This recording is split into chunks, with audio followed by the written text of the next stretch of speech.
Olá, pessoal, tudo bem? Vamos dar continuidade hoje, então, falando sobre as plantas daninhas na cultura do trigo, tá? Nós vamos ver, então, quais são as principais espécies e um pouquinho do manejo de alguma delas, tá? Bom, na cultura do trigo, pessoal, geralmente aí a cultura do trigo, ela deve aí permanecer livre da interferência das plantas daninhas, livre da competição com as plantas daninhas no primeiro terço do seu desenvolvimento. Então, por exemplo, se a gente tem uma cultivar aí com um ciclo de 140 dias, os primeiros aí em torno de 47, 45, 50 dias após a sua emergência, tem que permanecer livre da interferência das plantas daninhas. Então, no geral, tá, pessoal? Lembrando aí que a gente tem as cultivares com diferentes ciclos, mas no geral, o primeiro terço aí da cultura a gente tem que manter livre da interferência para que não haja aí competição por recursos do meio, né? Como a água, como luz e como os nutrientes. Bom, dentre aí as principais plantas daninhas de folha larga, as dicotiledôneas lá, que infestam a cultura do trigo, nós temos aí, principalmente, né, no sul do Brasil, interferência de cipó de veado, de nabo forrageiro, erva salsa, flor roxa, serralha, alfinete da terra e górgua, que é a espérgula.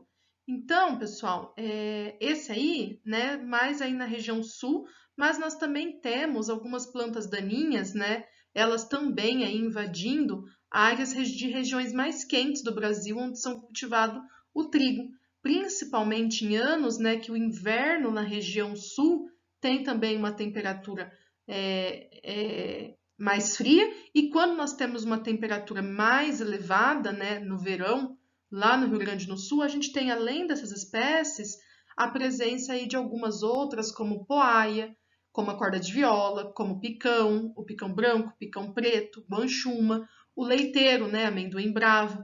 Então nós temos essas principais aí que vocês veem no slide durante o inverno, lá no sul do Brasil, mas também, né, se o inverno for um pouco mais quente as temperaturas, nós temos a presença dessas outras espécies de plantas daninhas também. Aqui, então, só para ilustrar algumas das plantas daninhas, então, o cipó de veado, a erva salsa,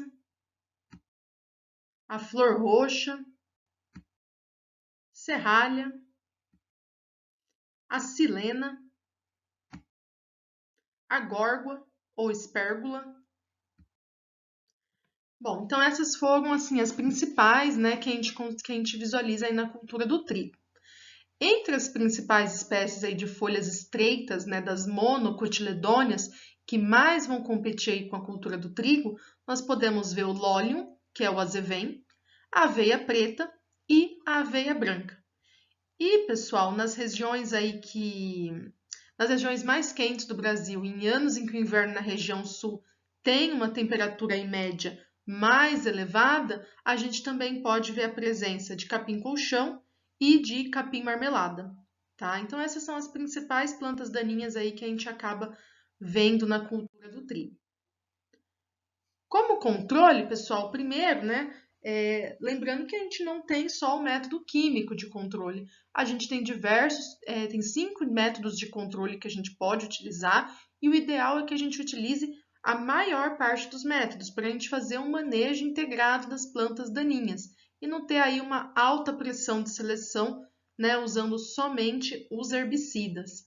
Então, o controle cultural, pessoal, relembrando um pouco lá da aula de métodos de controle na disciplina de plantas daninhas, um controle cultural, ele tem como objetivo aí utilizar características da cultura do trigo e da planta daninha, né, com o objetivo aí de tal forma, né, que a cultura leve vantagem na competição, né, em detrimento aí da planta daninha, né? Isso sem que haja aí um aumento no custo de produção. Então, sempre favorecer a cultura e desfavorecer a planta daninha para que ela tenha aí o trigo tenha uma vantagem competitiva em relação a essas plantas.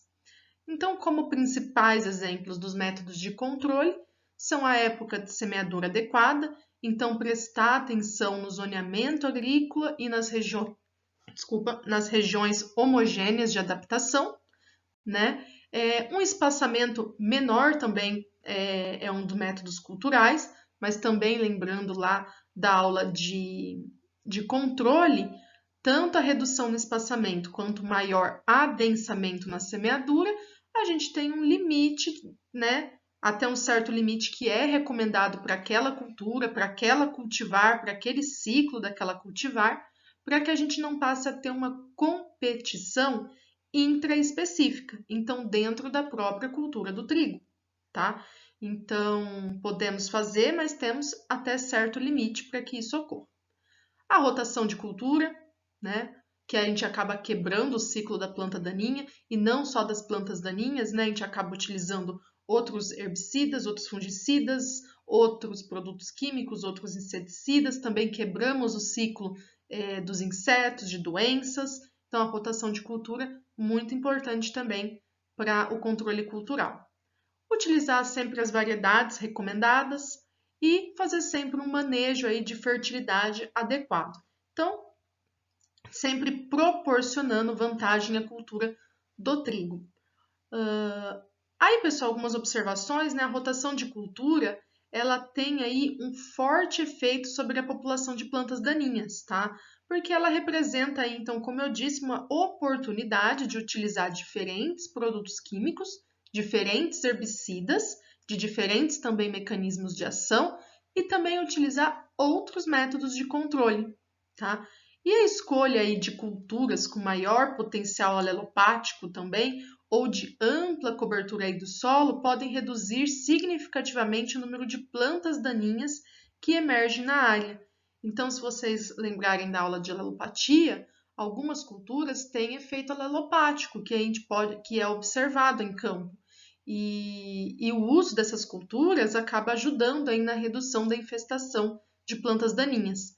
Então, aí, resumidamente, né, o produtor devemos optar aí por cultivares de crescimento rápido, né, que cubram rapidamente as entrelinhas, porque assim evita o maior que chegue a radiação solar no solo e aí a gente acaba evitando uma infestação maior de plantas daninhas.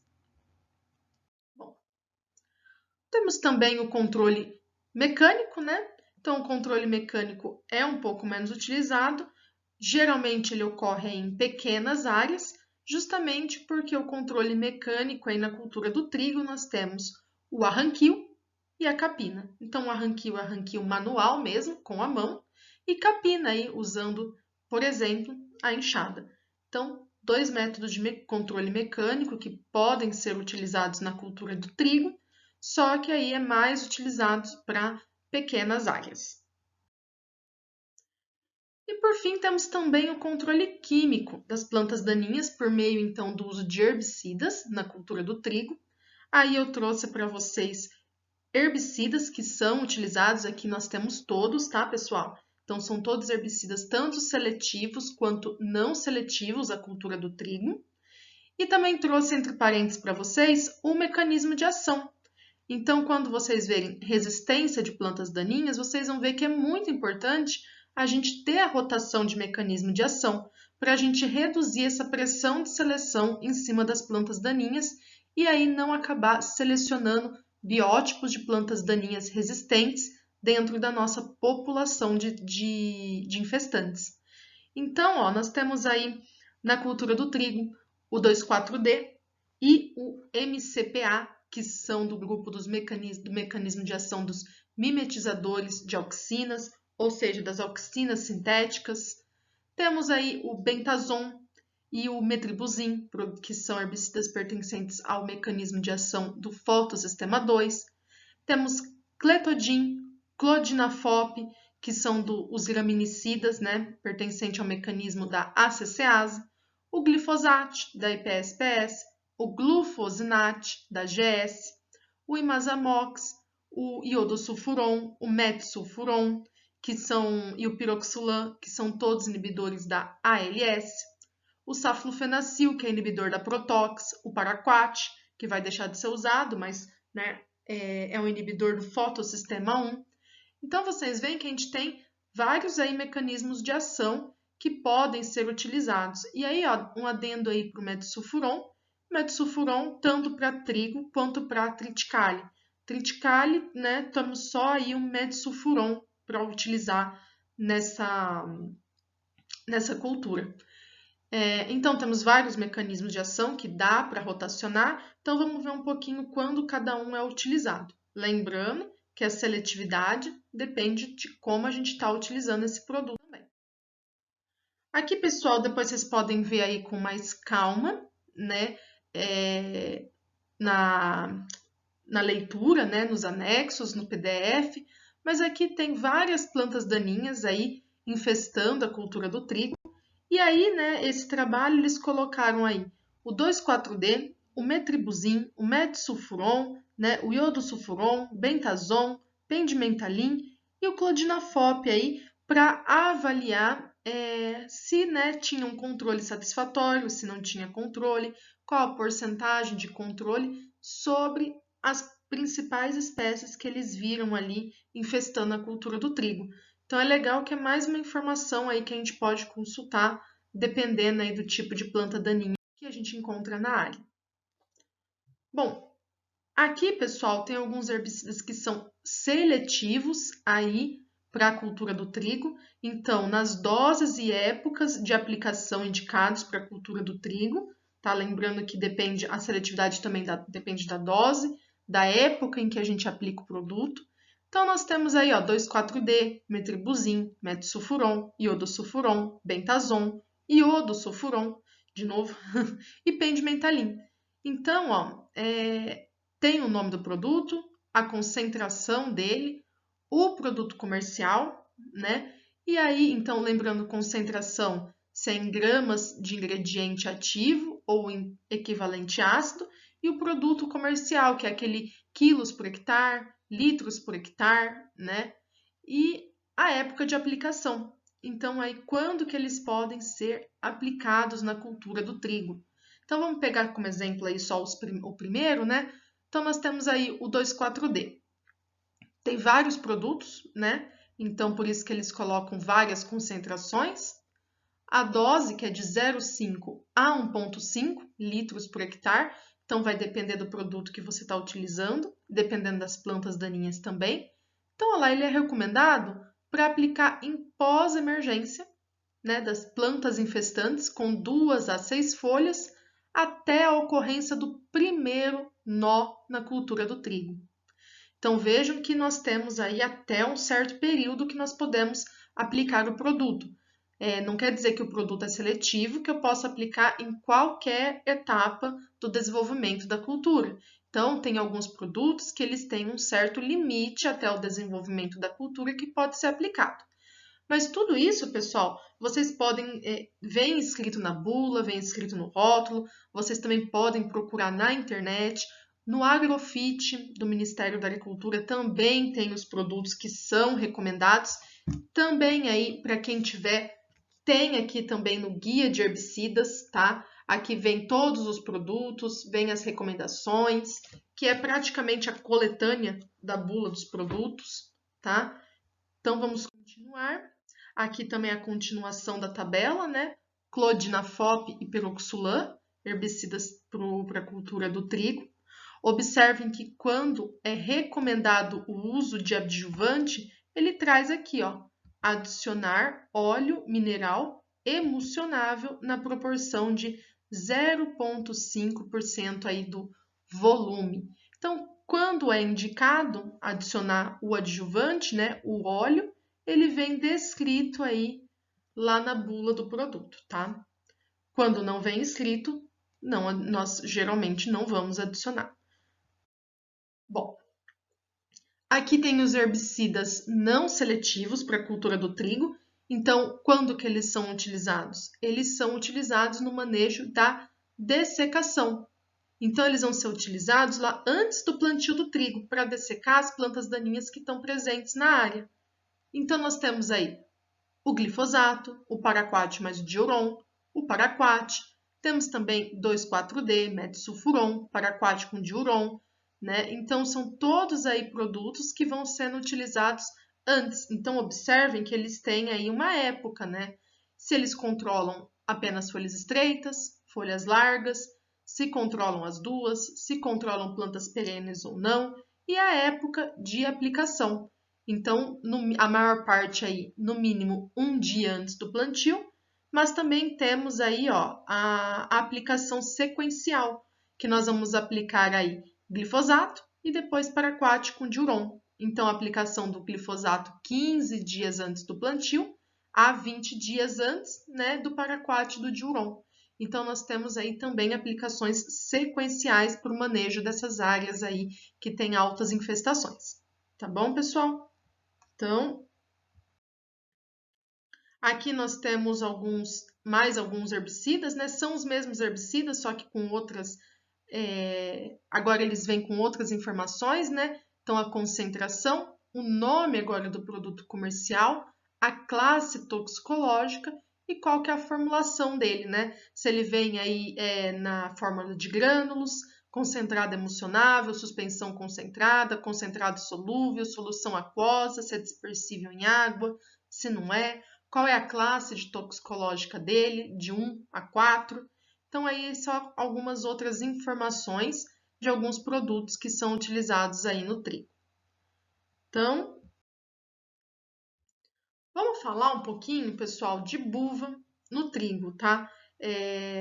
Eu não coloquei como as principais espécies de plantas daninhas, mas temos algumas áreas aí em que, né, podemos ter problema com essas plantas.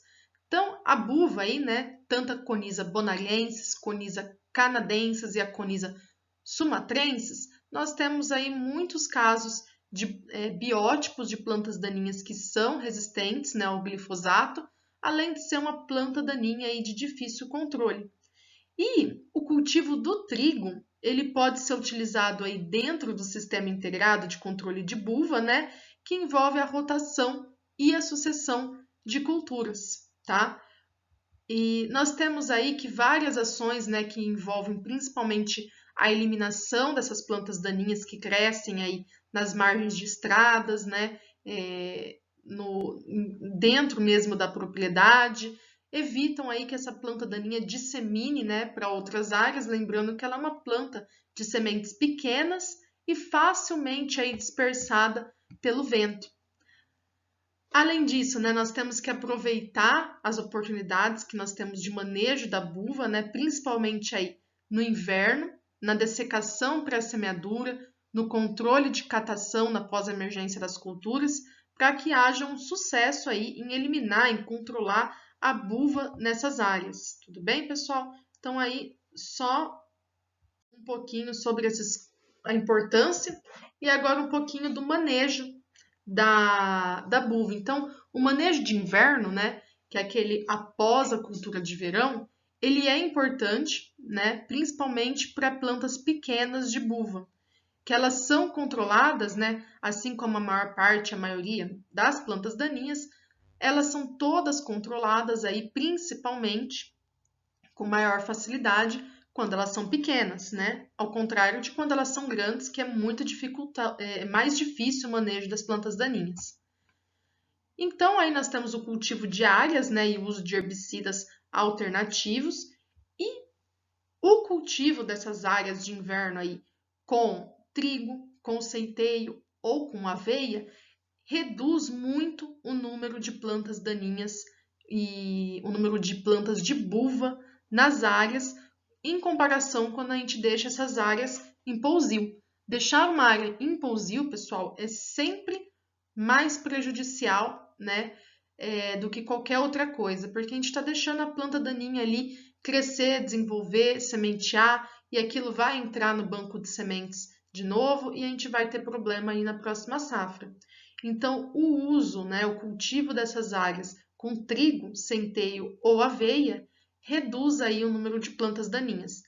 Outra opção aí é o uso de Braquiária rusiensis, que também é uma boa opção, principalmente aí em regiões mais quentes do Paraná, tá? E o seu uso também pode ser feito aí nos sistemas de lavoura, pecuária, junto com milho, safrinha, ou mesmo assim apenas para utilização, né, da cobertura morta sobre o solo para formar essa palha sobre o solo. Então, uma outra alternativa para ser utilizada. E aí a associação do efeito supressor, né, dessas plantas, do trigo, do centeio, da aveia, da braquiária, né, com o uso de herbicidas, também aumenta a eficiência no controle da buva. Então, nós temos alguns herbicidas que são utilizados na cultura do trigo, como o iodosulfuron, o metsulfuron e o 2,4-D, que aí controlam a buva, né, principalmente aí quando ela é pequena. Entretanto, né, o uso desses produtos, a gente tem que observar as indicações dele, né, de uso para a cultura do trigo, em relação a qual dose a gente vai aplicar, né, para quais plantas daninhas é recomendado, em qual estágio de desenvolvimento, e além disso, o metsulfuron. Se na sequência a gente for plantar soja ou milho, a gente tem que observar o intervalo entre a aplicação do metsulfuron e do plantio de soja ou milho de pelo menos aí 60 dias, tá? Então, se você usar na cultura do trigo, você tem que observar se o período aí entre a próxima semeadura da próxima cultura é de no mínimo 60 dias, porque na decomposição do metsulfuron no solo, ela pode ser reduzida aí pela falta de umidade, por temperatura mais baixa, e aí a gente pode ter um residual maior desse produto e aí afetar a próxima cultura que a gente vai plantar. E é aquele fenômeno conhecido como carry-over. Então, o residual de um herbicida que foi aplicado numa cultura, que ele está provocando aí sintomas e danos na próxima cultura que a gente está semeando. Então, aí acaba tendo que ter pelo menos 60 dias. E se tivermos baixa temperatura e baixa umidade, pode ser que tenha que esperar até mais de 60 dias para plantar a soja ou o milho. Bom, além do químico, também temos o controle manual, né, que a gente já viu, como a capina ou a ranquil, mas que também são boas alternativas para integrar o manejo junto com os herbicidas. Bom, temos aí também o problema Problema não, né? Ressaltar a importância do plantio direto, tá? Na qual a gente não tem o revolvimento do solo, e assim as sementes das plantas daninhas vão se concentrar mais na superfície do solo, ficam mais expostas ao clima, aos agentes biológicos, né?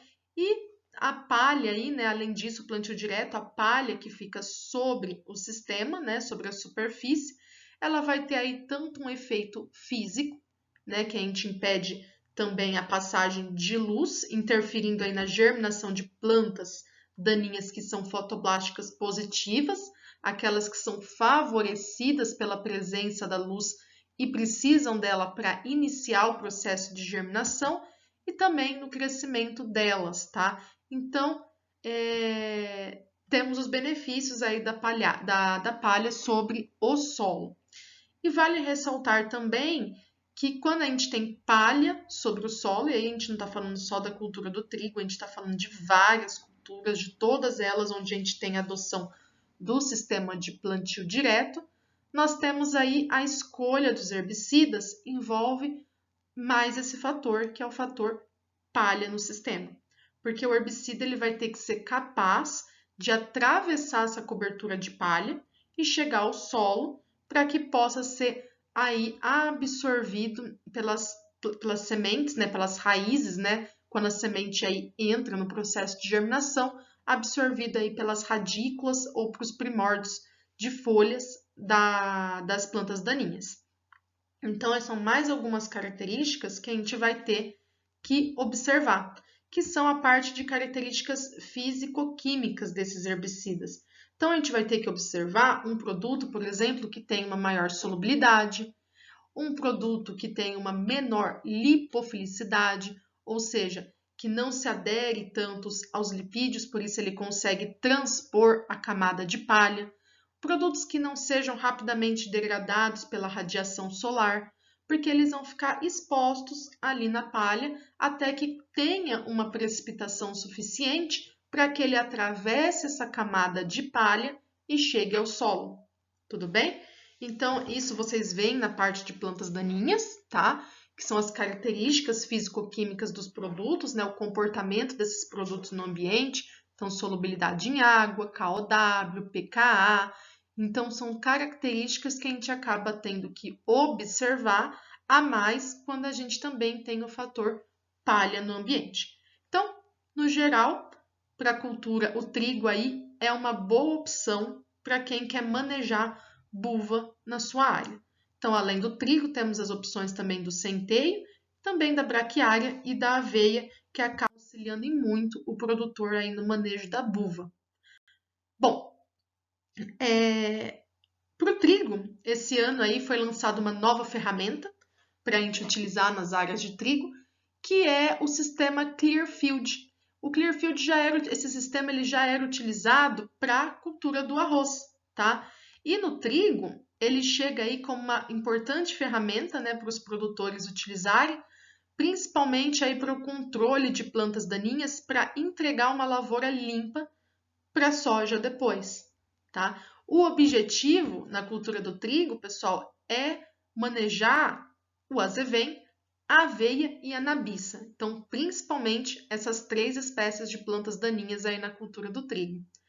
No caso aí do azevém, né, que é uma das principais monocotiledôneas da cultura do trigo, o maior benefício, né, é utilizar aí o controle, né, de biótipos de azevém resistente a glifosato.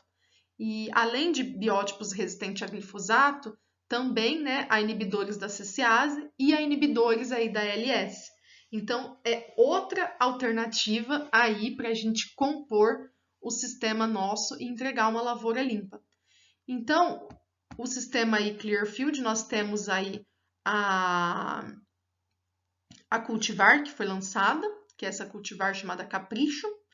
Ela é a primeira cultivar aí com a tecnologia Clearfield no Brasil, né, no país, de trigo. E ela é um resultado aí de uma parceria entre a Biotrigo e aí a BASF, né, a plataforma, né, desenvolvimento da plataforma genética, e a BASF aí que é detentora da tecnologia Clearfield.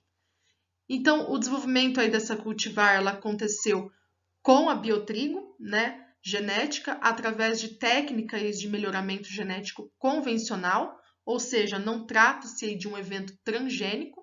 O que eles fizeram foi fazer uma mutação induzida no gene da ALS, e aí que proporcionou a essa cultivar de trigo seletividade ao herbicida Imazamox. Então, o herbicida Imazamox, ele é um herbicida inibidor da ALS, o mecanismo de ação dele é esse, e ele pertence dentro da ALS ao grupo químico das imidazolinonas. Então, o que eles fizeram foi induzir essa mutação no gene da ALS, e aí essa cultivar de trigo, ela se tornou aí tolerante ao herbicida Imazamox, tá?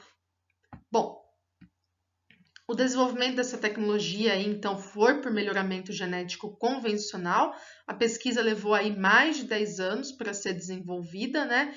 E aí, essa nova cultivar, ela tem aí a tolerância aos herbicidas pertencentes ao grupo químico das imidazolinonas, que são lá do mecanismo de ação da ALS. Mais precisamente, tá? Ao Imazamox. Mas aí também, além disso, né? Outras características importantes nessa cultivar foi aí também manter, né, o bom nível de resistência à giberela, ao mosaico e algumas doenças proporcionadas por bactérias, tá? Bom, a classe aí de trigo, né, que é classificada, a cultivar ela é classificada como trigo pão melhorador, e ela também apresenta aí uma excelente performance de panificação. O ciclo dela é de médio a tardio e o porte dela é médio, tá, pessoal? Então, são algumas características aí dessa cultivar. E aí, nesse último parágrafo aqui do slide, tem as recomendações das regiões em que ela pode ser cultivada, tá? Então, lá no Rio Grande do Sul, né, na área 1 e 2, Santa Catarina na região homogênea 1 e 2, Paraná também na região 1 e 2, e para regiões de maiores altitudes no Paraná, na região 3, e São Paulo na região homogênea aqui 2. Então, aí, mais uma ferramenta importante no manejo de plantas daninhas na cultura do trigo. Bom, pessoal, a pré-colheita do trigo também tem o uso de herbicidas. Então, o uso de herbicidas no caso da pré-colheita, o uso de herbicidas sistêmicos, pessoal, possivelmente aumenta o risco de contaminação dos grãos, tá? Então, porque esse tipo de herbicida, como o glifosato, ele se distribui por toda a planta. E durante a fase de enchimento de grãos, o herbicida é direcionado aí para concentrar nos grãos, aonde, né, nós temos as reservas. Então, aí, especialmente no caso do uso do glifosato, o risco ele aumenta, uma vez que a molécula aí, ela é metabolizada e ela acaba indo para partes das plantas do enchimento de grãos. Então, no geral, o que utiliza aí na dessecação pré-colheita são herbicidas de contato, né, como o paraquat mais o diuron, o diquat e o glufosinato, tá? E aí, nesse caso, o risco, né, de contaminação é devido ao período de carência e a contaminação direta nos grãos. Então, o período de carência é aquele período entre a aplicação do produto e a colheita da lavoura de trigo. Então, nós temos nessa modalidade de aplicação para dessecação da cultura, nós temos que observar muito bem esse período para que não haja contaminação dos grãos, né? Para que esse produto aí não esteja presente nos grãos no momento da colheita. Então, nós temos esses dois tipos aí, né? E, no geral, são utilizados produtos de contato, porque os de sistêmicos, eles vão acumular nos grãos e aí não pode. E aí, mais aí um problema, né? Com a proibição do paraquat, sobra-se aí pra gente diquat e glufosinato, que é mais caro. Então, menos opções aí para o manejo de dessecação da cultura. Então, pessoal, isso é o que eu tinha para falar para vocês aí sobre o manejo de plantas daninhas na cultura do trigo. E depois, agora, vamos para a última parte na cultura do trigo, que é sobre a colheita e beneficiamento da cultura. Então, qualquer dúvida, pessoal, estou à disposição. Só me mandar e-mail, respondo para vocês qualquer pergunta. Então, estudem e espero que vocês tenham gostado aí das informações passadas sobre o manejo de plantas daninhas no trigo. Até a próxima!